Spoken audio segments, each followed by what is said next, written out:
ปีคริสต์ศักราช25เดือนสมัยไหลมา15วันเนี่ยตำดิจงปลายด้านลอยลงเวงตนตีเนี่ยเฮาจะจะสุขำแต่มาปันทำตราอวตารดำดีเจ้าเขาลูกเฮียนเอาเขาตั้งวัดตั้งเสียงอะไรหมอผู้หันกะขันปัญญาเนี่ยเนาะอะไรผู้หันสังก็ปัญญานั้นได้ก็ มันหันตูมันก็กะมันเป็นลองลีเข้าใจเป็นอันมีกาขันเตว่าเนี่ยเฮาเป็นลูกอ่อนปันเห็นเอาปัญญาตั้งสังตั้งหมอว่านั้นเฮารู้เลยคัดใจในใครปันเห็นอันไหนข้อความปาลีข้อหนึ่งว่า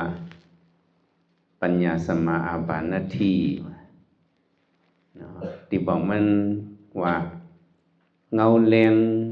อันแรงเบิ่นปัญญาเนี่ยมีเงาแรงอันละบอกว่าแรงปัญญาเนี่ยแห้งอยากสิเปิ้นว่าจังไหนแรงอะไรแห้งอยากสิเปิ้นถามว่าแห้งอยากเดินหน้าแรงปัญญามันเป็นไงเนาะแห้งอยากเดินหน้าแห้งปัญญาในกำพาตั้งหลายแต่ว่าจอมแห้งอยากเดินหน้าแรงปัญญาในกำพาเลือเบิ่นตั้งหลายแห่งปัญญาเนี่ยมันเลี้ยงสิเปิ้นว่าปัญญาสมาอาปานาทีถ้าว่าโคของวัตถุ อันออกเงาแรงเนี่ยเนไปใส่ลักษณะเหมือนนั้นก็สอนโคของวัตถุอันออกเงาแรงเนี่ยจะเป็นไผเตียนคือไผสายไผธาตุคือหมักเสียงจะในคือแหลดจะในเนี่ยเป็นโคของอันออกเงาแรงจังใจไผเตียนเนี่ยก็มันก็มีแห้งมันก็แรงกว่ามันว่าเนอหงทำเอาเนี่ยมันรับสิ่งไว้ในธรรมะไตไผเตียนอ่อนแรมหนึ่งในกึ่งตานมันนั่นสองมันแรงหรอวะแรงเนี่ยไรหันกว่าก็กะอันสำแรงเนี่ยไฟเตียนเนี่ยเพราะมาไตไฟฟ้ามีไหนได้สำเค็ญแรงแห้งเนี่ยไฟเตียนอ่ะสองแรงทำไมก็ไม่อันสำแรงเนี่ยไฟฟ้าเนี่ยสำเพียงเนี่ยเป็นแรงแหลดพวกกลางวันมาเนี่ยไฟฟ้าในไตก็มันพอหลากหลายจังใจแห้งแหลดเนี่ย มันแรงเนี่ยในโลกาเนี่ยพวกกำผาเนี่ยพวกแรงกว่าหนึ่งผักเนี่ยเป็นเงาแรงแหลดเนี่ยมันถ่องไรก็คือว่าแรงจนเนี่ยแรงไฟเตียนแรงไฟฟ้าแล้วก็แรงแหลดอันมานั้นมันก็แรงใส่ตีเนื้อ object มันก็แรงใส่ตีเนื้อโคของวัตถุไว้มันแรงถึงเลยเนื้อใจว่าจังถึงไรฮัลโหลเจอเขาในตันไหนเงาแรงถ่องปันเนื้อเจอเขาในให้มันแรงกว่ารู้เนี่ยมันถ่องเลยอันถ่องเลยมันถึงเลยน้ำบัดล้ำหัวใจเขาหมอหัวใจเขาปุ๊บเปิ่งกว่านั่นเนี่ยเป็นอีหยังเนี่ยเป็นเงาแรงปิ่งหยาเป็นเงาแรงนั้นเพราะว่าเขา มีตั้งหูปิ่งหยาในเนื้อใจเขาเนี่ยปืดปางลงกว่าคำเดียวก็เป็นอะไรปิ่งหยาตั้งสังตั้งหมอนว่านั้นมันก็ได้เลยเห็นได้เลยสอนหูเอาหัวแมวเขาจะเนี่ย เขาก็สอนเขาหมดหลัดความเลยหมดอย่างเลยสิเมื่อเขาไปหมดหลัดความนั้นหัวแมวปีไอเขาปีนั่งเขาเนี่ยเขาสอนปันเขาหมดหลัดความโกนเลยเมื่อก็เลยเข้าไปห่วงเนี่ยนั่งเล่เนี่ยความหลอนในว่าหังก็จังจ้ากินข้าวในว่าล่ะมเนี่ยเนี่ยเป็นอย่างไรเนี่ยเขาสอนเอาให้เขาหมอนั่นหนานะเอี้ยงอะไรเลยบอกหังเป็นความเขาน่ะในเขาสอนเอาให้เขาหมอจันนั่นนะเพราะว่าบุกเนี่ยอย่างไรบุกเนี่ยเป็นอย่างความลูกอ่อนเนี่ยนะบุกเนี่ยนะกูนี่ก็เขาว่าเมื่อก็เรียกนั่นจองเขาว่ากูเขาว่าหือ ตูจังจ้ะ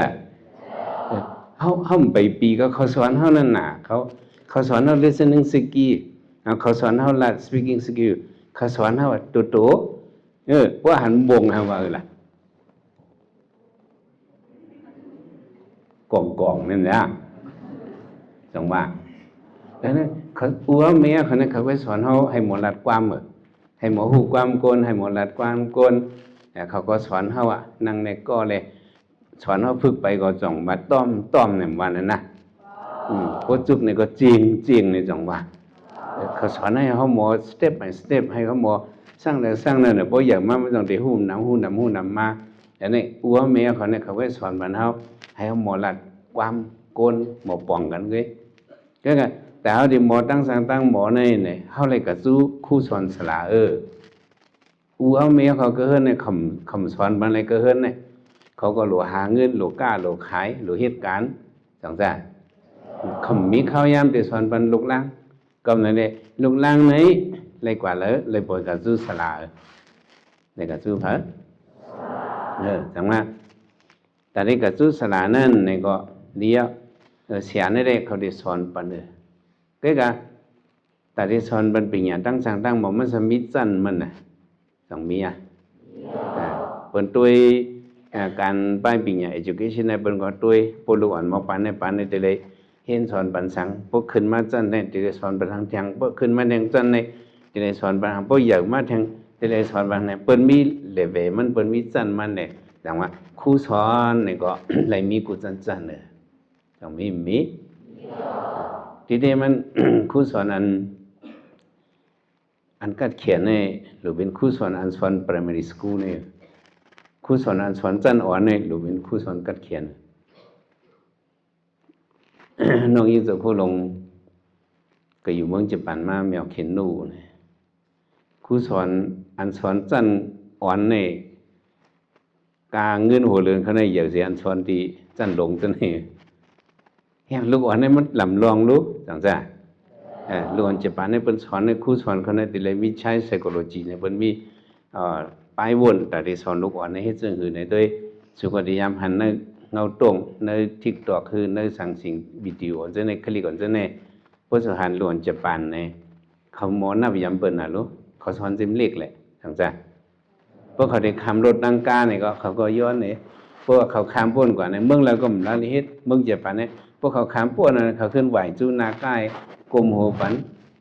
จังหวะว่าอันนี้ก็ต้องขอบใจเขากลมหัวปันหลวงเขายินแง่งนะแต่เขาสอนเต็มเล็กเนาะก็นั่นแหละเขาเคยหมอปิญญาตั้งหมอนวันนั้นผมมาตัวเนี่ยตีอะไรกว่าจูเตียนมีครูสอนนั่นนะตีอะไรกว่าจูกันเลยตีเลยกับจูเตียนมีครูสอนตีเลยกับจูเตียนมีปังสอนผมไม่ในกว่าอะไรก็ปิญญาเนี่ยหมออะไรวะให้เขาบางมิ้วเนี่ยเขาสอนเอาดีวันเขาอันเหลียวกล้วยไหนมันกลุ่มทนบางมิ้วซ้ำเขาสอนเอาดีสีเวียงเขาอันเหลียวกล้วยมันกลุ่มทนเนาะบางมิ้วเนี่ยเขาสอนเอาเมืองเขาอันเหลียวกล้วยมันไปกลุ่มทนตั้งหมอนว่านั้นมันตึกอะไรให้บอกก็กล้วยกับหมอก็ซ้ำเป็นตีเลยเห็นเอาไม่หนังว่าจ้องวันนอกในมังวันในดำมีห้องเห็นจ้ะมีปุ่มมีก็ลูกอ่อนเนี่ยเลยก็ขึ้นอันดีห้องเห็นมีนั่นจ้องวันนอกมังจ้องในก็มีถึงจันเงาไว้ซื้อใครก็ขึ้นจันกลางเนี่ยเลยผ่านวันเท่าไหร่ก็ขึ้นเตียนเว้งวันใหญ่อีกนึงก็ขึ้นอันมีจันกลางมังวันจันกลางเนี่ยมีทำอะไรก็หาอันมีดีจันสูงเนี่ยก็ขึ้นสั้นสูงเนี่ยก็เล็กไข่กว่าเทียงแล้วสั้นจอมเลยถ้ามีทางกูเว้งจังมีเปิ้นกับมีดีเว้งใหญ่ๆกับมีดีเงาซึ่งเว้งห้าเล็กขึ้นลูกดีเว้งอ่อนเนี่ยเข้าสู่สั้นจอมเตียนมีห้องเห็นสั้นจอมนั่นเล็กเข้ากว่านั่นเลยแต่เพราะฉะนั้นขึ้นแทงสูงเห็นนั่นเนี่ยสั้นจอมเมืองเขาเนี่ยไปยาวกว่าแทงนอกเมืองให้ไหนมันเล็กกว่าสั้นและสั้นนั่นครูสอนมันอันว่าแน่นเนี่ยเป็นก็เห็นหามาลีตั้งหูตั้งหันให้พวกเข้มแลบในแต่ว่าโกนเฮาพวกใครหมอปิญญาในเจออ่อนยิ่งอ่อนใจเขาต้องไว้ว่าเขาอยู่ดีเฮา ตีวานเฮาเวียงเฮาได้เฮาอยู่ที่เฮือนเฮาได้ปิญญาได้เฮาหมอคิดเปิ้นไรหมอไรจังได้เป็นไรเป็นไรอ่อนกันมาจำเลยพอเคยหมอปิญญาเตไลผัสสาติมาได้3ปอกพอเคยหมอปิญญาเตไลผัสสาติพอเคยหมอปิญญาเตไลผัสสาติพอเคยหมอปิญญาเต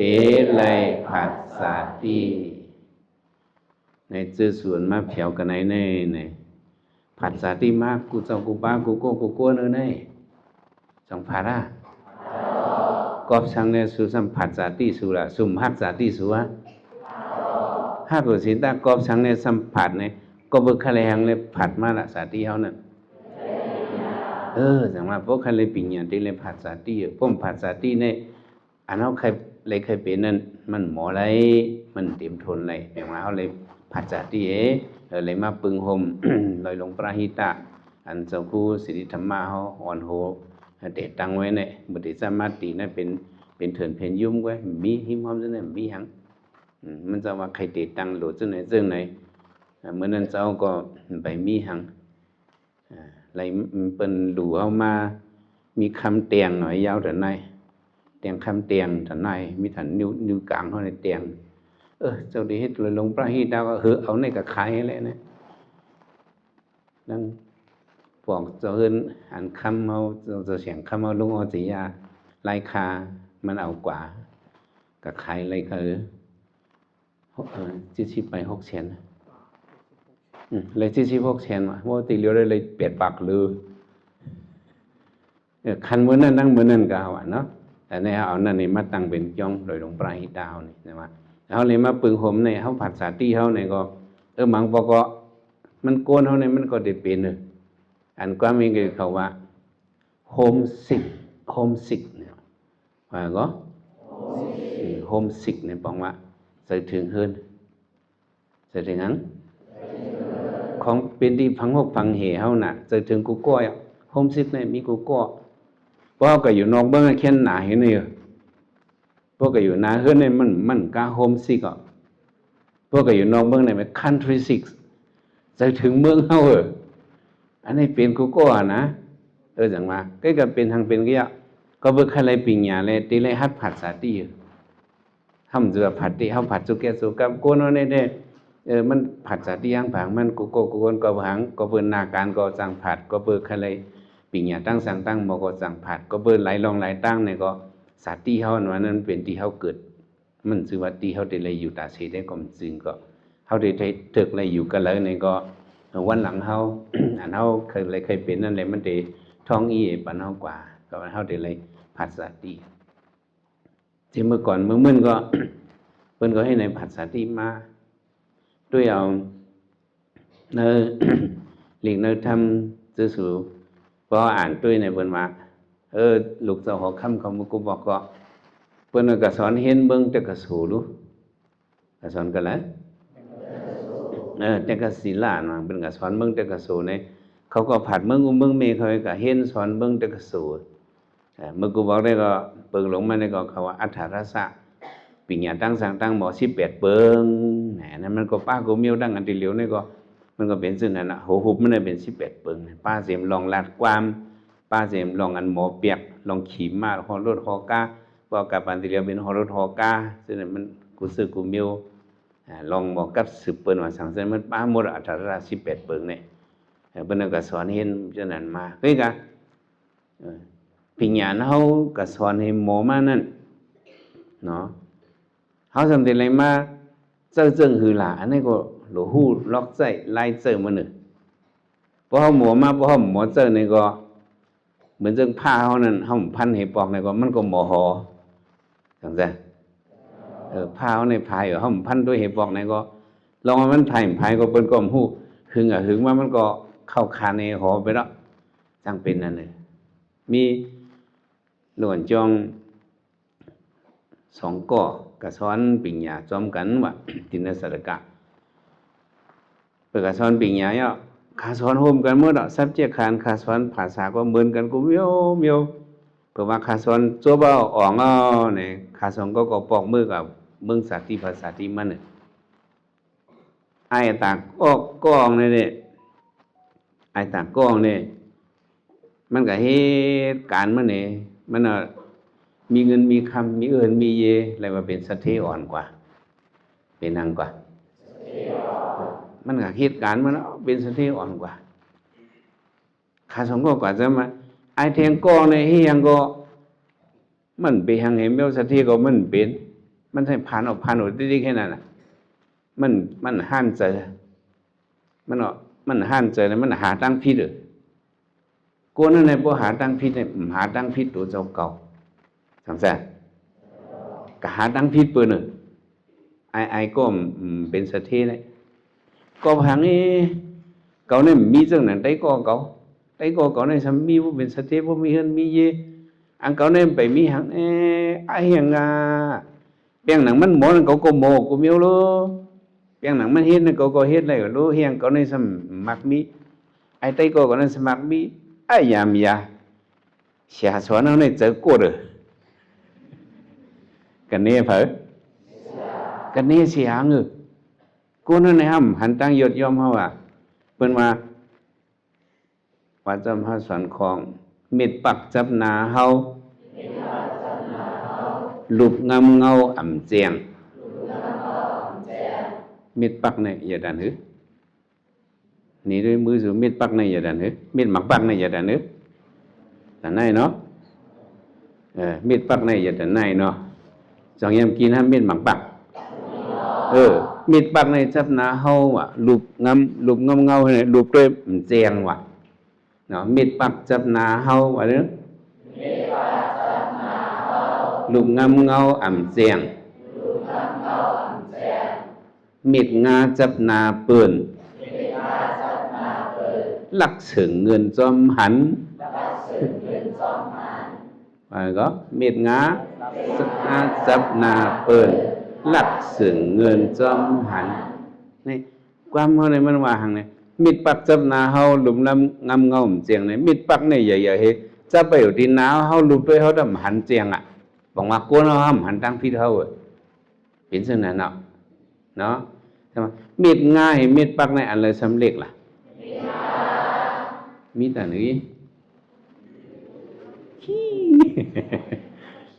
มิดงาในเรียกนะใช่มั้ยผู้มิดงาจับนาเปิ้นเนี่ยใช่มั้ยลักถึงเงินจอมหันเนี่ยกะจอมหันอาเปียตั้งพิษเปิ้นกูเนาะเนี่ยเฮาหันตั้งพิษเจ้าเก่าเฮาก็หันตั้งพิษเปิ้นเลยบอกว่าจังได๋ไอ้นี่ก็มันก็เหมือนนั่นน่ะตั้งพิษมันหันเช้านี่เจอโกดนั่นนี่เฮ็ดยามมันลักสอนบันไอ้ก็นั่นไล่มักมีมันสอนบันเก่ามันขึ้นกว่ามึงแต่ก็สู้ขึ้นกว่าแล้วส่องลงกว่ามึงแต่ก็สู้เมื่อก่อนได้ไปตั้งตึ้งลงกว่าเพียวแล้วก็เพียวก็ย่าเสียงแต่เบก็มาอย่างเสียวค่ะข้าใครมาหันเจอลองนึงซึ่งหลายแต่เบเสียวในเม็ดตามเพียงเห็นไหมวะว่าก็ที่ได้เสียสมานวันนี้เขามีเม็ดตาหรือแต่เบใครกัดเขียนกูก็จังใจก็อย่างกูเนามันก็เหยียนมันเลเวมันเหมือนกันก็มันก็จังมีอันเนาะก็จังมีอยู่เช้าเนี่ยไม่ตามเพลงแล้วเฮียไม่ตามเพลงแต่ไปก็เฮ็ดเสียลงแต่ก็สอนที่สัปปะมอค่ามาเนี่ยก็สอนแต่ไปเนี่ยสอนเหมือนกันหมดแต่เขาก็ต้องไม่หาก็หมอนั่นก็สอนบรรสุตั้งเสียงก็เหมือนกันเหมือนค่ะเฮียงเลยเมื่อว่าเหมือนไอ้นั่นมันจะเหมือนสองก้อนนะไอ้นั่นเด้รวยเงินก็มีคำก็มีเคินก็มีเยก็มีอันค้านั่นไปมีหางค้านะเช้ามันสอนปันหมดใครเอาตีค้านั่นสอนเหมือนกันก็รู้คือสองก้อนไอ้เช้าหลักสอนปันมันเลยสอนสองหลักสอนปันก็สอนเนี่ยว่าเขาคือนอนหิมกันรู้เนี่ยว่าก็สอนเหมือนเจ้าหนังคือมาสอนก็สอนเหมือนกันตั้งมันเพราะนั้นไม่ยังมันจะมีค่ามีขละชาสุธรรมไอ้นั่นมันให้ยัง อาคาหันมันเฮ็ดมันบ่จังเรียกในกะหันเฮ็ดจังเรียกติๆไกขนาดไหนวะมันเฮ็ดมิวเหลียวเว้ยเห็นหลายมิวเมื่อล่ะมีหยังล่ะไอ้เมื่อเฮ็ดหยังล่ะกะคาเฮ็ดกูมิวเปียงหลังบ่ได้เฮ็ดกูมิวอ่ะเฮ้ปุหลูเมเราก็มันกับเมมันปุหลูเตียงไผก็มันกับเตียงบันปุหลูจังมันก็เฮ็ดบันอันละก็มันคืออันละก็มันก็เฮ็ดเต้ๆเนี่ยมันเป็นจังหือความอังกฤษของว่า moving stone no mouse mouse เนี่ยเป็นไข่เนาะ MOS mouse เนี่ย MOS mouse moving stone no mouse มาหินอันกิ่งนั่นไข่มันจับว่าไงก็เนี่ยมาหินอันกิ่งอยู่ดิ๊กกิ่งอยู่ตั้งน้ำดิ๊กนั่นในไข่มันของไข่มันจับเบิดมาหินอันอยู่ดิเหลียวนั่นแหละไข่ในมัดจับเบิดไข่เต้าว่าจังได๋จับเป็นอันน่ะเสียงว่ะไม่เฮ็ดกูเมียว่าเอาเฮ็ดอ่ะเต็บไม่ก็เฮ็ดอ่ะพันไม่เฮ็ดอ่ะภาษาภาษาเฮ็ดอ่ะสั่งถูกกันก็เฮ็ดนั่นดิข้ามมีไรอ๋อลีๆปานนี้มื้อนี้ก็ได้สอนมันมาปิญญาแทงอันนะไอ้ตะไปเอาส้มค่ะเสียวสอนปันให้หมอค่ะเสียงว่าในวังโรงเรียนเขานั้นมีต้นไม้สูงต้นว่ะมีหยังเหรอต้นไม้สูงต้นกิ่งมันมี18กิ่งว่ะมีหลายกิ่ง18กิ่งมี18กิ่งเพราะในไอ้ตะไปขึ้นต้นไม้เลยต้นอะไรคะจ๊ะอันมี11กิ่งนั่นน่ะขึ้นไหนเนี่ยว่าไอ้ขึ้นกว่า11กิ่งเนี่ยก็เสียงในเจ้าตะเปียงแทงหมอกคือ10ก้อจังได๋หมอก10ก้อ15ก้อจังได๋ไอ้จังได๋สุกะกอดเงาไม้ให้สุสันในวะก็สันต้นไม้ค้อนต้นไม้ว่ะต้นไม้ก็สูงแล้วต้นไม้ในพวกเอาเฮียงโกนนี่1 2แล้วอีขึ้น2เกิงกึ่งกึ่งขึ้นกำกึ่งภายในกึ่งภายในบ่นั่นอิงฉันมันตะเลงกะกึ่งขึ้นนะไอ้ก้อนนั้นมีต้นไม้อันมีขึ้นเนื้อต้นไม้นั้นมันกอดไว้ลำเหลียวไว้กอดไว้หลายลำก็กอดไว้กิ่งเหลียวไว้กอดไว้โอ้ยกำเกาดีตัวเขาโอ้ยสุวิสันเนี่ยล่ะเอ้ยวิสันเฮ้ยกำเกาดีตัวก็มันกูหนาวลูกมันกูหนาโกนปอยำหมอก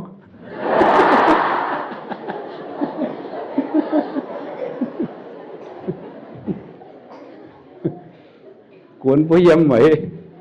ให้กำเกาดีตัวก็เขาก็เสียงว่าคนเองเลยแล้วคนมาเฮียงมันเขียนห้องเขาดีทุกกดไว้เสียงมาไอเดเบมากูโตฮะกูเขาลูกเขาฉันกูนับไปย้ำหมดแล้วเนี่ยกูเขาไอ้พวกมากูโตกเนี่ยต้นไม่มีเป็น18กิ่งรู้เนี่ยวะมีหลายกิ่งเฮียงว่ามกดกิ่งเลี้ยวที่ก้อยละไอ้กดตั้ง11กิ่งเนาะไหนวะพวกมาโกโตให้กดตั้ง11กิ่งวะกดกิ่งเนี่ยกดกิ่งฮะกดตั้ง11กิ่งวะอาเซียพวกเห็นจังนั้นได้ขาลุตกตายก็เหรอจังแซ่พวกกูตกมันบ่กดไว้ตัวในมันเอามันจังขึ้นกับกดต่างตัวในมันจังตกตายอยู่มันหูก็ไหมจังแซ่อาเซียกดตั้ง11กิ่งนี่มันไรพวกก็กดกิ่งนั่นก็อย่างเงี้ยกิ่งพังขาดเนียนจอนี้เอาหรอตัวหินเนียนจอนี้ว่าไหนก็ลงมาอะไรอ่ะ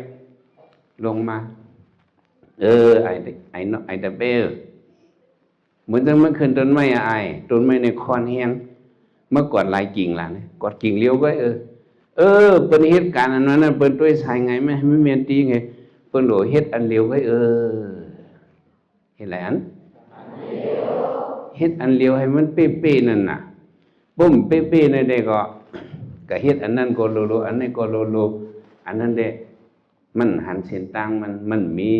ตัวทบนำในหน้าการเฮามันออกเฮาสอนปิ่งหยามันได้ก็เฮาได้เลยก็เจออันเฮาหมอนั่นที่ก็เจอก็มีมันเป็นไรก็จังนี้เป็นไร มังมิวเขามาสอนเนอห้องเฮียนเลยมันกับเขาตั้งตื้อตั้งนอกก็มีตั้งนำแท้สองมีอ่ะมีตั้งนำว่าสอนไปนับมาเนี่ยมังมิวเนี่ยเขาว่าเขาขึ้นไปนับไหนเยี่ยมมีตัวนับเหตุตัวก็มีเป็นอีควอชันเป็นอีควอชันอะไรเป็นยิมยาชินอะไรเป็นซึ่งเป็นว่าเป็นกราฟมันเป็นปุ่งตีนี่มันจะไหนกันหนาวเป็นE plus E ว่า E plus E ว่า E sama square root ว่า square ลาดว่าโลมันเข้าตั้งตื้อเลยเรากำเงินใกล้กับมันปั่นไปวนปั่นทางล่ะอันเฮามาขึ้นปิ่งหยังมาขึ้นเฮ็ดจังได๋ก็มันสิว่าเฮาขึ้นเฮ็ดมิวเหลียวก็มันสิอย่ามีว่าเฮาโลนี่ว่าเฮาโลมอนี่มิวเหลียวก็มันสิจังนั้น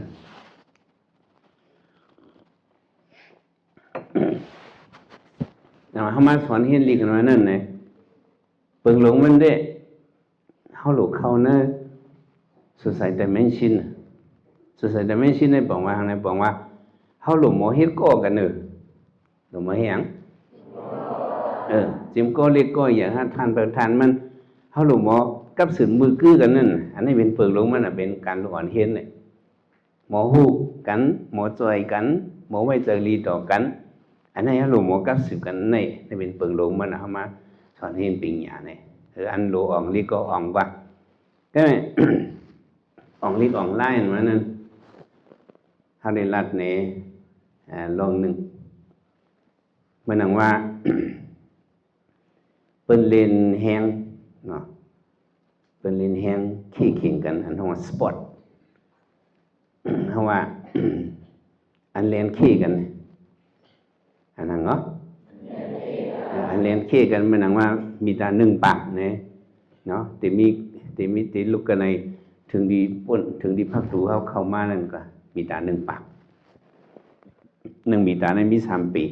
เนาะมีตาตยามีตาหนึ่งปากเล่นเค้กันเอาก้นมา6 เกาะ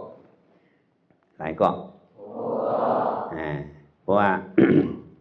เจ้าเตียงว่า ready 1 2 3เนี่ยก็ก้น6 เกาะนั่นเขา ready ไว้ว่า3เนี่ยก็เขาก็เรียนเนาะว่าเรียนเอาเนี่ยก็อาตั้งปักมีตาเนี่ยเขาเรียนกว่าเนี่ยก่อนเขาตีตางนั่นตั้งนั่นมันเลยหมายหนึ่งเนาะจำใจอันเขา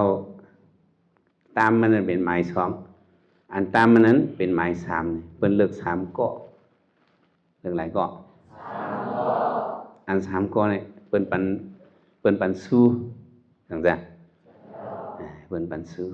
ในที่ไหนเสื่อมยามเล่นขี่กันมีอะไรสู้มีวะยกมือเลยนะให้ย้อนตัวเองอะไรสู้อันเรียนไพ่เพราะอะไรหมายหนึ่งเนี่ยเป็นปันแคบคำหมาย2เนี่ยเป็นปันแคบเงินห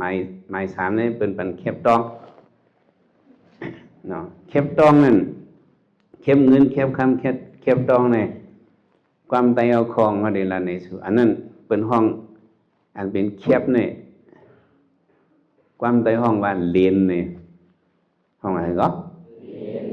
เรียนอันเป็นแคบเอาตองเฮ็ดเอานั่นเป็นห้องไม่นังว่าเงินย่อยนั่นเป็นห้องเรียนนั่นเม็ดเรียนเนี่ยมันก็บอกเงินย่อยนี่ก็ว่าห้องว่าอันเป็นแคบอันนั้นเป็นห้องว่าเรียนแต่เปิ้นนี่ปันเรียนตอง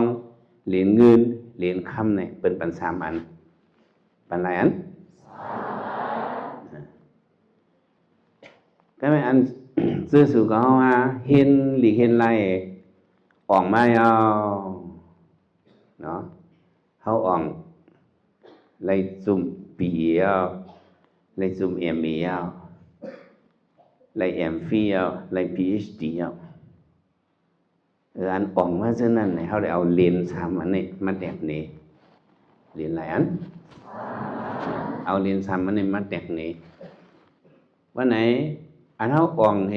เขากัดเขียนเฮตอบลีกตอบไล่เฮอันเขาอ่องมาในเนี่ยเพราะเอาเลน3 เลนในว่าเนี่ยอันเขาเลยจุ่มเฮเลยเก็บคู่เฮมาซะเนี่ยเนาะเลยตื้อเหมือโฮเกิ้งอ่อนเฮไถหางมาเลย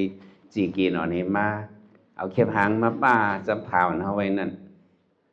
อันนั้นน่ะอันเอาอ่องเฮเลยจุมมาเนี่ยมันตึกเป็นเหรียญตองไงตึกเป็นอะไรตึกเป็นเหรียญตองไงก็ไหมเปียงหนานเฮาอ่องมานั่นเฮาก็เห็นป้ายหมอยาเลยปิงยาตั้งสังตั้งโมตาเตยศยานั้นเฮาสมโมเตฮู้เตกัดเตยศยาเปิ้นเลยเตเนี่ยอันนี้เด้เฮาเลยเรียนเงินเนาะอะไรอย่างเนาะเลยเรียนเงินอันเฮาออกมานั่นเนี่ยมันถึงเป็นเหรียญทองเลยมันถึงตัวเอออกมาเลยนะมันถึงเป็นเหรียญทองเลยใบบ่มีการขันกับเฮาอะมันก็ได้ออกเลยให้ถือออกฮู้เนี่ยกบปีคือกบป่าคือกบยาคือฉะนั้นจงมีมันชื่อในก็ตอบลิเฮ้เปลี่ยนหรือคิดซะเพราะกันตัวเสียๆมาได้ออกอีสินั่นเป็นเหรียญทองกันเลยมันหมดได้รู้จังจ้ะซุ่มได้ก็ไล่มาแคบซุ่มแคบคู่ไล่มาtứcเป็นเหรียญทองไว้เป็นยังไงมันหมดได้เป็นนั้นน้ำกัดเปิ้นไว้สแตนดาร์ดแต่เนี่ยมันเต็มหมอนน้ำกัดหรืออะไรมีก็ได้เนี่ยมันมีได้เนี่ยตึกเป็นเหรียญทองไว้เป็นเหรียญยังไงย่อเพราะว่าเขาหมดได้เขาขึ้นมาไผ่อินจิเนียร์ก็เขาหมอไผ่อินจิเนียร์ได้เขาขึ้นมาไผ่อีโก้ไปมักมีก็เขาก็หมอกล้าขายได้อันนี้เด้บอกว่าเขาเลยเหรียญเงินเนาะไหนฮะเหรียญเงินเนาะเพราะไหนอันกาใหญ่เพิ่นเป็นเหรียญคำรู้สูงให้เพิ่นเป็นเหรียญคำเป็นเหรียญหังเพราะไหนเหรียญคำมันนั้นจะเป็นจันจะเป็นน้ำกัดเจืองหือหลาอันนี้จงใครฮู้ใครฮู้ซื้อสู่ดังเสียงก็เฮาใครสู่ไล่เหรียญคำเหมือนในธรรมรัฐเหมือนในนี่ไล่เหรียญเงินก็ไล่เหรียญทองเลยไปพรมหันใจไล่เหรียญเงินนี่ก็ยังตึกไปจื้อใจลิลงไล่เหรียญคำลงไล่หังลงไล่เหรียญคำตาที่ไล่เหรียญคำนี่เป็นหังก้นก้อนไหนมันอ่องก็อ่องลิกมาเนาะอ่องก็อ่องมาจันอย่างนั้นเป็นไวสแตนดาร์ดเป็นมักมันนั้นอ่องก็มันอ่องไม้หมอก็มันหมอเดียวนี่ก็ไม่มันเลยเหรียญเงินเนาะไหนหมอเหี้ยมกาอันมันหมอมานั่นมันมาหมอเจอในเกี่ยกังโกนหมอเจอกันแล้วหมอเจอในเกี่ยกังโกนมันเป็นหมอยาในก็มันกัดแขนมามันยดยาเบิ่นก็แก่สื่อเสียงก็ลียดยาเบิ่นก็หายติเขียนติก็ไม่นั่นอันตัดเลยเป็นเรียนคำในเนี่ยก้นไหนมันสำหรับหมดเจ็บตัดหรือหมดยังอันไหนก็ได้เลยให้เจอเนี่ยอันไหนก็ได้เลยให้เจอเนี่ยขิงไหนก็ได้เลยเจอเนี่ยมันได้หมดเจ็บตัดเนี่ยเป็นห้องหังมันหมดจัดการมันหรือหมดจัดการหรือหมดยังอันอังกฤษเขาใกล้ว่า management อันว่านั่นห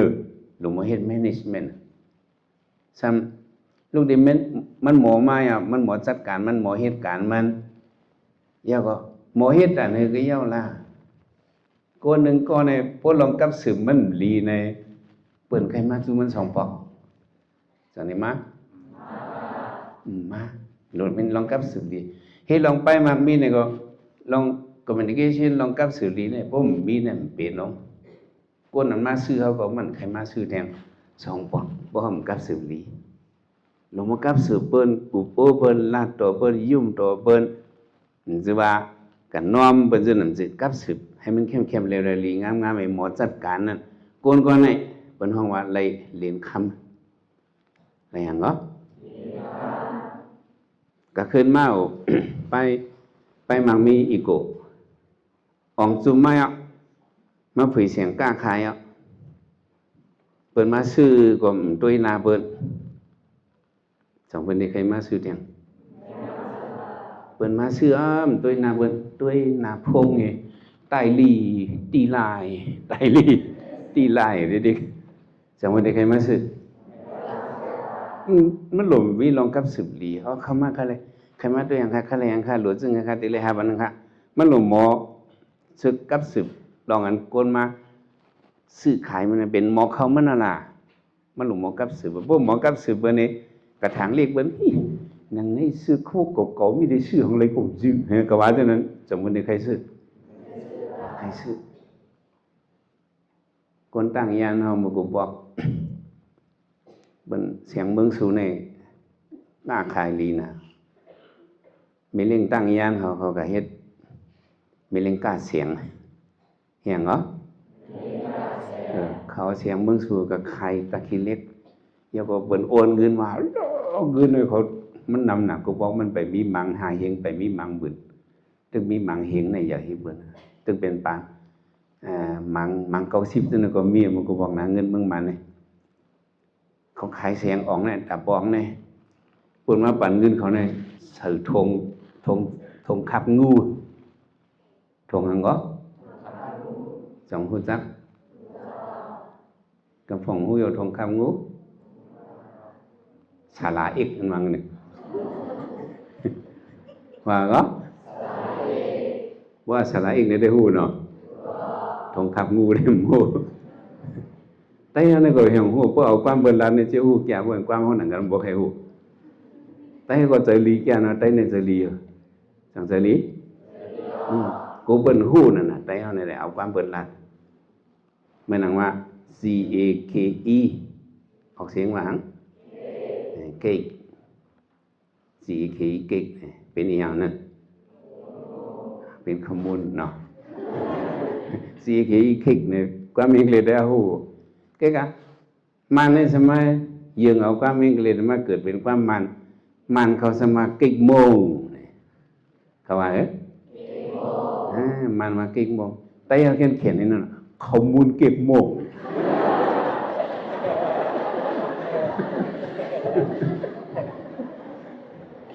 ใครบรรลุความเฮาน่ะได้เนาะให้หมดมันถมกระป๋องอีกเรียนถมกระป๋องขมุนเก็บโมงนี่ได้ยอมบ่เราเพราะหมอกับสืบเปิ้นอันนั้นเปิ้นใครมาเข้าเสียงเขาไม่เลี้ยงตั้งยานเขาเนาะเขาก็กล้าเสียงให้เขาออกมาเอาโอ้เปิ้นมาปั่นเงินเขาในเสาธงจันทร์หลงนั้นมาธงขับงูนั่นธงสาระเอกอันนั้นแสงมาปั่นเขาธงอยู่ธงลงเขาก็รวยน่ะก็ไม่รู้เงินอะไรนำแต่หน้ามันต้นมีบอกไหนวะต้นมีบอกเนี่ยอยู่กลางคืนบอกโขหังไปเดี๋ยวมึงเนี่ยวะทำลัดซื้อกันนะทำลัดซื้อก็เขาดีอย่างนายอ้างเงินเนี่ยพอตั้งใจเขาลงกับซื้อคำเนี่ยก็แม่ตีกับเสืองเขาลงกับเวียงเหลือไหมลงกับมันทะเลของมันก็ว่ากล้าในมันไปแคมเนี่ยขี่ก้าให้แลบเห็นก็มันมีการพาหมันซึ่งไหนโอ้โหขี่ได้ฝนบุกพวกในเขาเป็นบุญเจ้าในเปิดห้องพงจีมจ้ะความมันเป็นห้องพงจีมจ้ะเจ้าครูเขาจะเข้าในเพราะขี่ก้าไม่นานกว่านี่มันจึงพงจีเป็นผงจีเลยฝนบุกดังโตมวยตาเนี่ยปุ๊บหมุนสูบหมดเลยมันจึงพงจีเป็นผงจีไปแล้วเขาตั้งยันในเขาก็ขี่ก้ากว่าลูกตั้งยันนี่เนาะโอ้ยลงว่าวันเดียวแต่เพียวสองวันอะไรแบบว่ากันนอนจงเมฆขึ้นลงจงเมฆกว่าตั้งมันไปเข้มฝนมุกลงน่ะฝนเป็นฝนมุกลงกว่าเพื่อกับเพียวนี่มุกฟุกนี่ทำจะเป็นวันเดินม้วนว่ะเป็นวันหนังเมืองมันนี่ในพวกเดินม้วนนี่เป็นสปิกกาเดอเดินม้วนนี่เป็นปิกกาเป็นดื้อกาดม้วนเนี่ยมุกฟุกนี่เป็นเดินม้วนเขาเพียววันผิดอ่ะเราเป็นกว่าละเขาก็ซื้อคำเหลียวเนี่ยวะเงินเขาก็ป้ามันถงสาระอีกใช่ไหมเขาแบบเนื้อเสียงนั่นเนอะเป็นผงจี้เขาอะมันตั้งทางคือข้างกูเป็นอึดเสียงนั่นน่ะเนาะวันที่อึดกาดเราวันที่อึดเสียงข้ามเอาไหนโลกว่าในคนหัวก็ตั้งวิพอแล้วฝนพวกเราดังโตเขาเนื้อเสียงข้ามกระทำอ่ะตั้งความมันก็มอลิมพวกมอลิดับล็อกเลยทำอันไหนก็ใครอันไหนก็ใครตีหาก็บล็อกเลยทำยังไงตีเบกหาก็บล็อกเลย เอ็นก็ลาแต่เราคิดตาจีซีคิดอันไหนมีกันอันไหนกันไหนกันอ๋อกองเดินหลันลิวเอ็นอยู่ไผ่ตั้งครั้งนั้นลมว่าดีโยจีเนี่ยเวในมาเลยโมเพื่อนเนี่ยโหช่องมีดีช่องมีเนี่ยวะนะห้างพังหนึ่งในมิ้วดีชื่อเลยก็ไม่จื้อเนี่ยวะถามเตอถามหรือถามผู้จดผู้จี้เห็นไหมวะสำหรับความมาหน่อยเนี่ยดีโยจีเวในเขาเลยพูดเลยโหช่องมีดีช่องมีลีกงเลยเห็นไหมวะอิมันกำเขาห้องอิมันกำ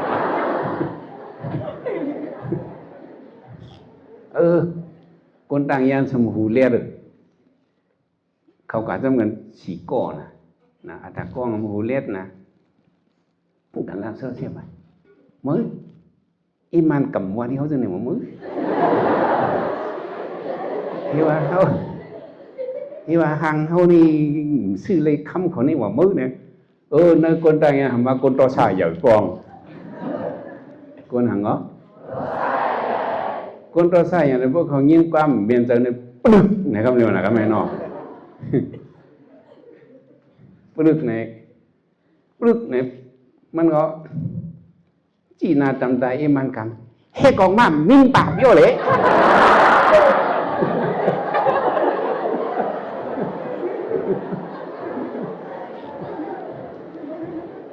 อีนี่มัวหังโก้เห็นไหมเนาะนั่นก็ยิงกาวนาก็เรียกลงกว่าก็ไม่มันตักเสียงไอ้นั่นนะก็ไม่พกกองขึ้นเนี่ยก็3กองก็เอ็ดตัวมือก็ไม่เฮียงเลยเขาฮัดคือทัดเรียกไหมโอ้ถุงเงินเขาเหย่ารู้หนอสุดต้องไว้ล่ะกวนในป้มมีเงินนำบ่ฮัดหาหน่อยจังจ้าป้มมีเงินนำนี่บ่ฮัดหารเขากันนั่นเสียงสตูนี่ก็อยู่ไกลๆเฮ้ยนี่ก็พวกนี้นำเดียวกับกงด้วยจำให้ไหนจำจ้าดูคัดสหเงินเนี่ยนะคัดสหเงินหนึ่งสิวันโลภะนะเขาหลุมหมอเจอนะปรีบงซาสุขาเขาหลุมหมอเจอของถงเงินเขาอย่างลูกมีนาการนั่นจำจ้าใส่ทงคำงูหลงมา3-4 ถงเลยมั่วเฮ้ก็มาวิ่งตาเพียวเลย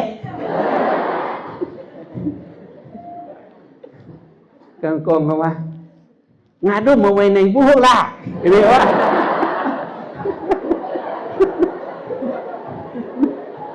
ปีได้มัวเสียงถุนน้องเด้อึ้งลงไปเที่ยงกองแค่หนาวไว้ว่าหือเนี่ยจีนาต่ำตาเอ็มันนากำนี่ว่าหือนิ่งคงไปย่องมาเลย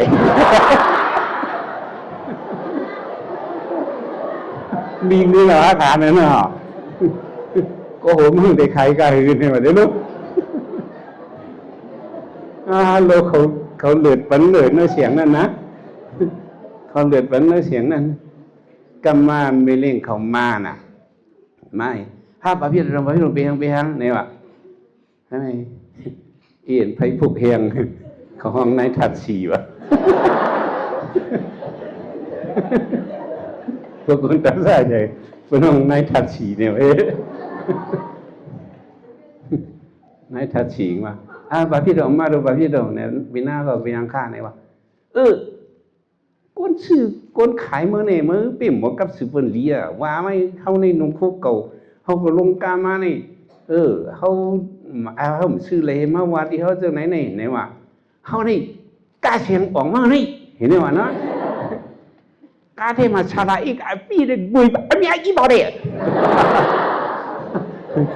ยากแหละเนาะจะละมาก็ไม่เที่ยงกองมาจังของมีเงินน่ะว่ามีเงินก็หาเรื่องคนนั่นนะมีโดดใส่ตะใส่ลงเวยอยู่ในยาเลยเห็นไหมก็ลงเลยซื้อร้านซื้อทั้งหมดก็ซื้ออะไรอยู่ในว่าเงินเท่าไหร่ในว่าลองกับซื้อลีแต่ให้เที่ยงกองมากว่าเขาไม่รู้ซื้อเสียงไหนก็ซื้อเสียงปุ่นอะไรเขาออกเสียงนั่นก็ไปดูออกก็ไปเที่ยวเสียงด้านบนขอเพียวซื้อหมดเสียงนั้นใครตัวหน้าเขานั่นก็ซื้อนั้นหมดอยู่ลงกว่าให้ก็พวกเขาไล่กว่าน่ะเลี้ยวคือตาด้วยเสียงนั้นเขาอิดนากำไม่ไปกว่าก็นะผมว่ากับสืบปุ่นในมันไปไล่เรียนค จังจ้ะปีเนี้ยเขาหมอมาเขาหลุมหมอจัดหลุมหมอจัดการมันยาวก็หลุมหมอกับสืบมันมันก็ในอ่องมาไล่มา PhD dân xuống thì vẫn ở PhD này chẳng chẳng đâu mà cấp sự vẫn bên hàng là bên PhD tôn mà vẫn bên hàng á PhD tôn mà mi có liều vậy phòng choมันlạiมันหมอกับสืบเปิ้นแลrằng là họหลงหมอจัดการหลงหมอกับสืบมันซื้อด้วยsau khuหลงเอาจันจังออกสืบของดำเมืองใต้เฮาnày nàyมันจะในเลยเรียนในเลยđangทำmiêu chẳng chẳng ông có ông mà xin mình rằng Oxford pun mò có bên mò tê cắt có bên cắt tê cái này mà theo cái này gọi là cấp sửa là giống lý mình sau này lấy liền đang làm ăn nữa chứ số có hay lấy đang làm ăn nữa chẳng ra rồi tiếp tắt tủa hao ná nàng hao để bên liền khăm hao lục một bỏng xã này cái này con là lấy liền khăm này sự xong lục lấy bỏng xã mi sòng miêu mi lại miêu mang con này để ỏng lịch ỏng lai quay cả bị xaเขาตื่นมาเขาตื่นมีมาเลย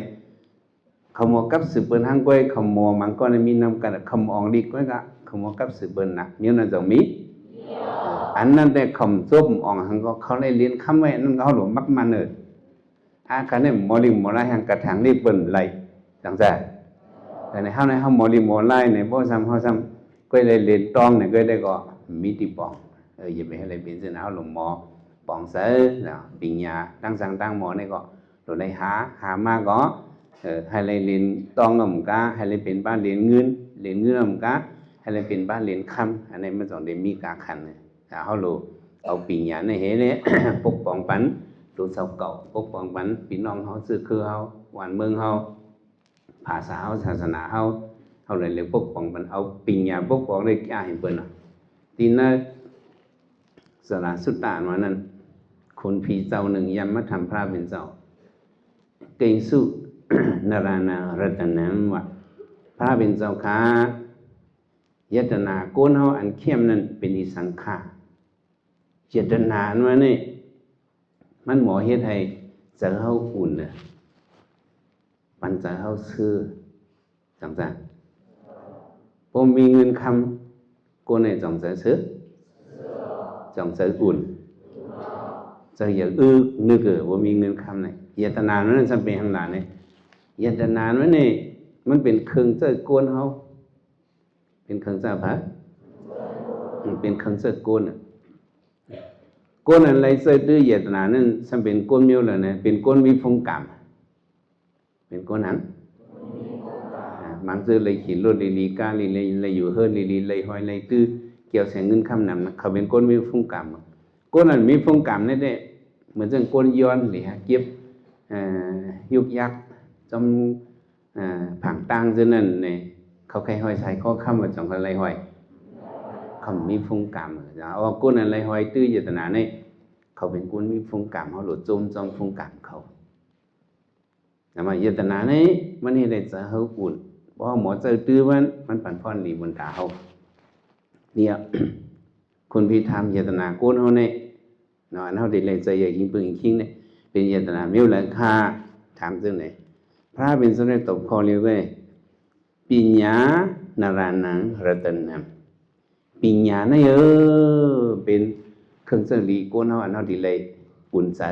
เพราะมีปิญญาเนี่ยได้โกนเขาในกว่าแล้วก็มันตกเต็มกันหมอไว้แค่เนี่ยไว้หมอทางซ้ายเขาหมอไว้ในมันผิดหลงเพราะหมอหังไอ้อิดเนี่ยได้ก็โกนเขาเนี่ยป้มหมอหังก็มีสกูบนอย่างมีป้มมีเงินคำก็มีสกูบนป้มมีแปกกลองก็มีสกูบนโกนเขาเนี่ยแต่มันหลงมีตั้งจังตั้งหมอก็หลงมีปิญญาก็หลงมีเงินคำก็หลงมีอัน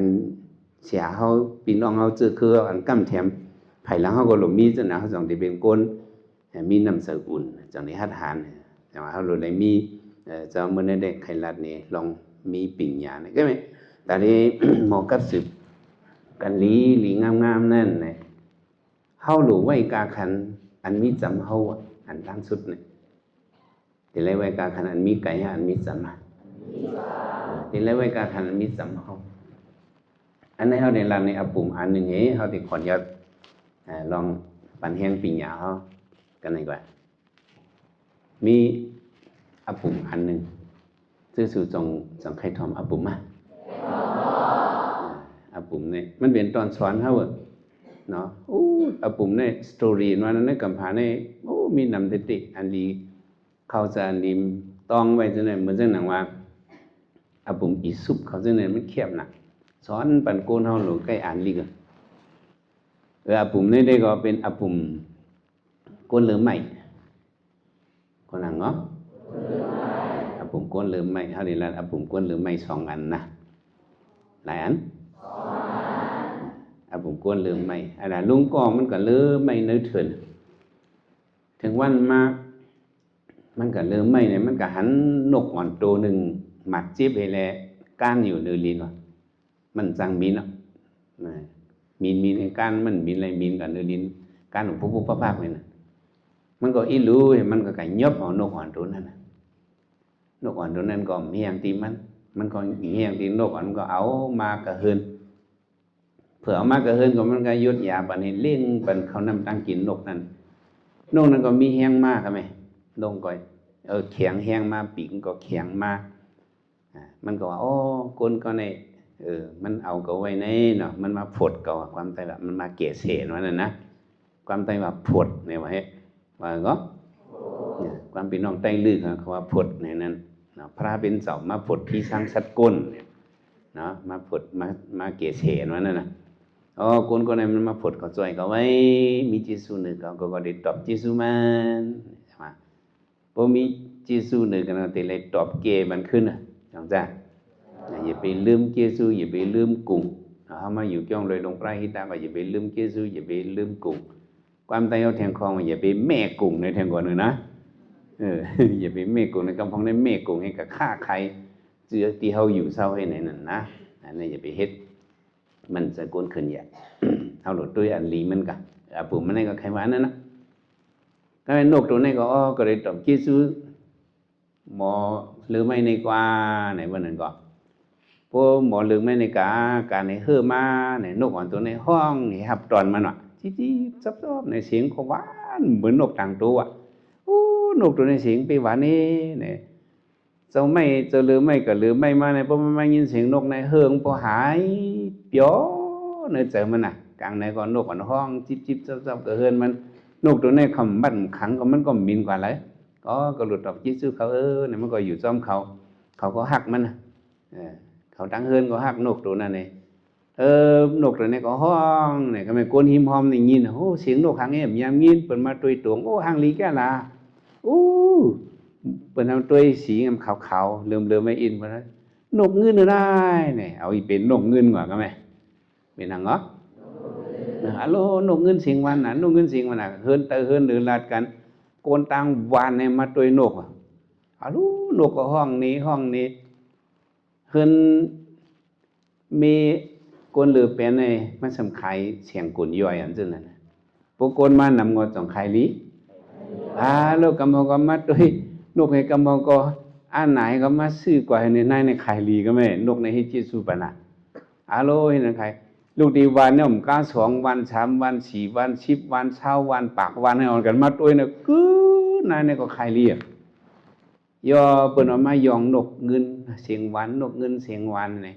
ถึงหนังวันมาโกนกล่องมาด้วย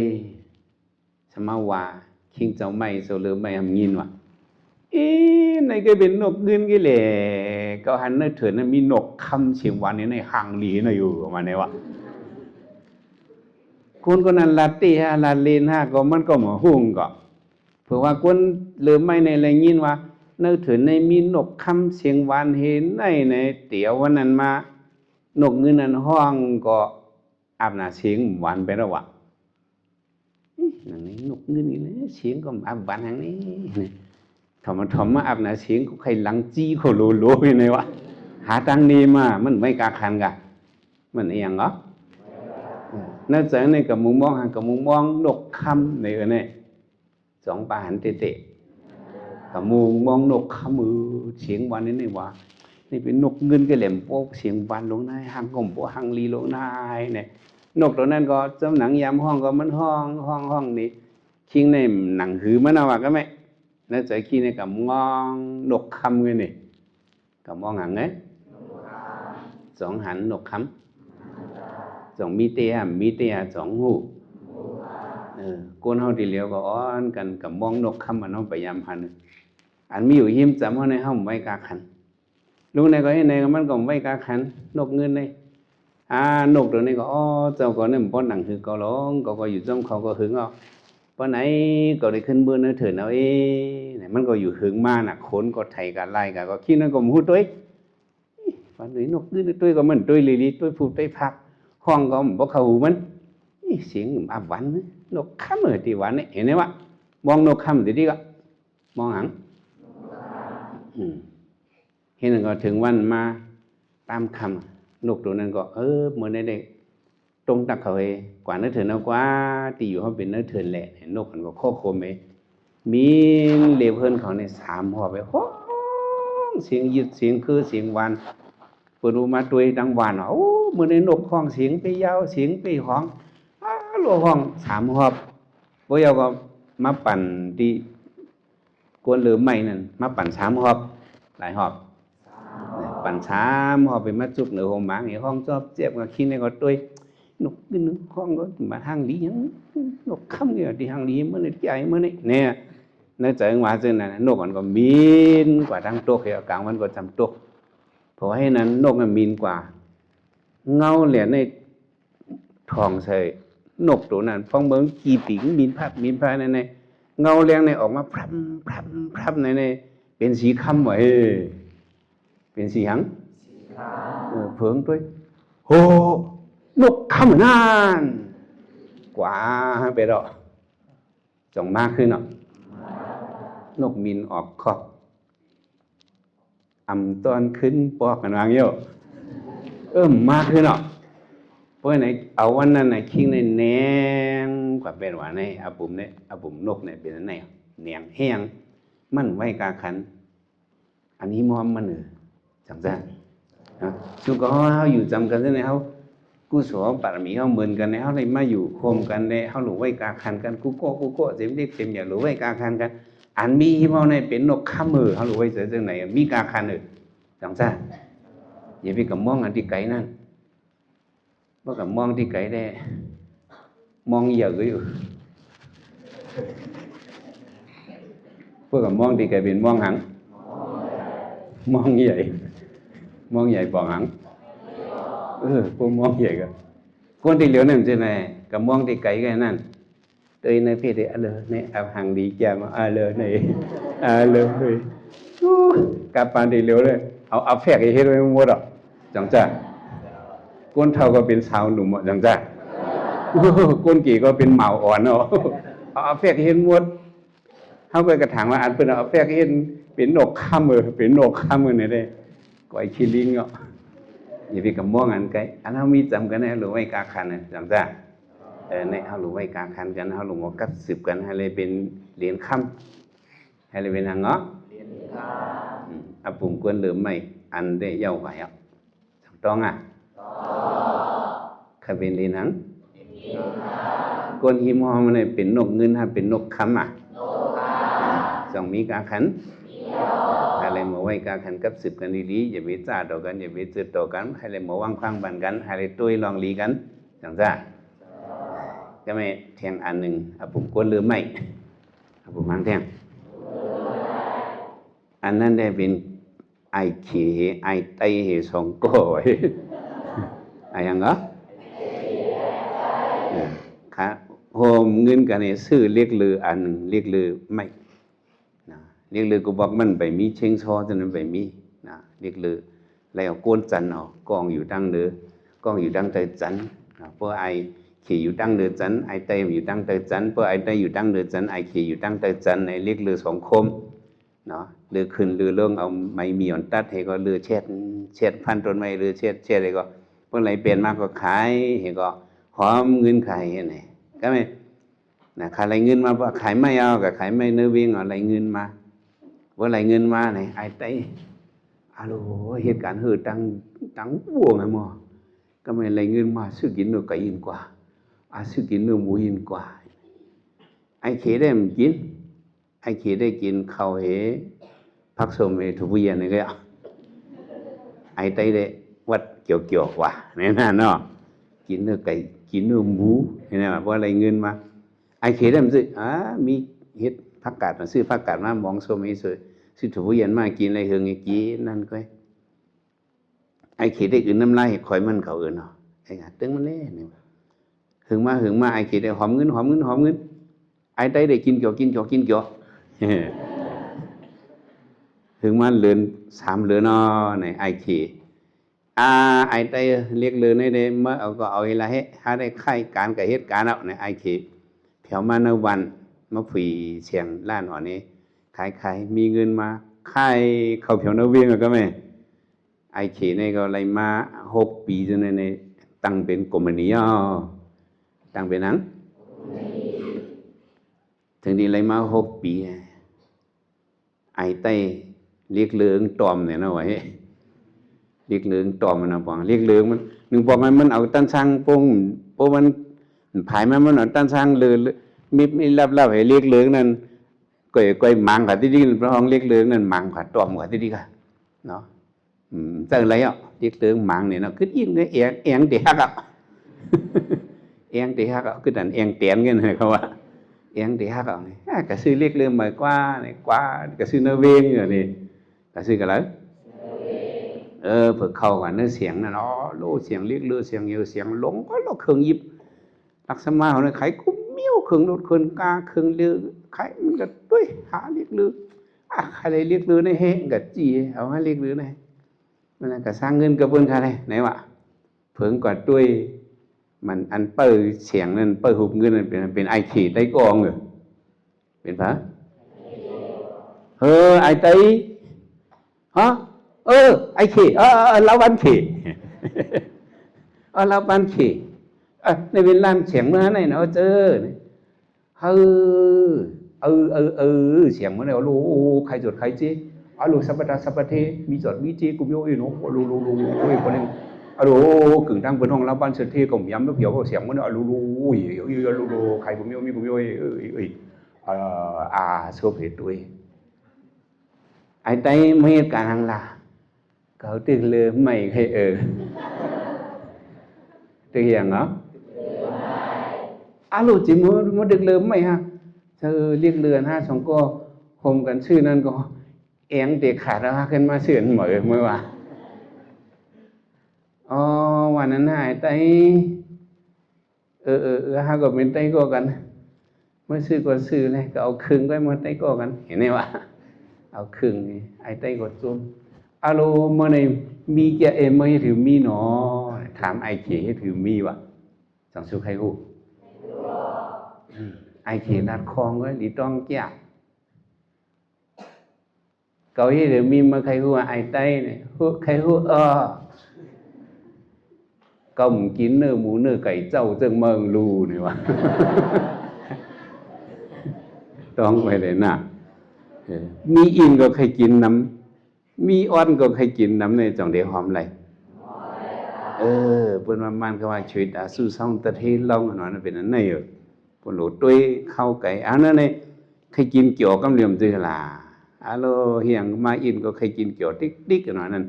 อย่าไปจึงน่ะไอ้ขี้ไอ้ไตในก็เฮาเฮ็ดตอนสอนเฮาน่ะเนี่ยมันให้เฮามาลัดนี้เงาเลี้ยงปิญญาเนี่ยเนาะมันเกี่ยให้เปิ้นพระบิณฑก็ว่าปิญญานรณะรัตนังปิญญาตั้งสร้างตั้งหมอเนี่ยเป็นอันเจออุ่นก้นเฮาเลยใจอย่าเจอเกิด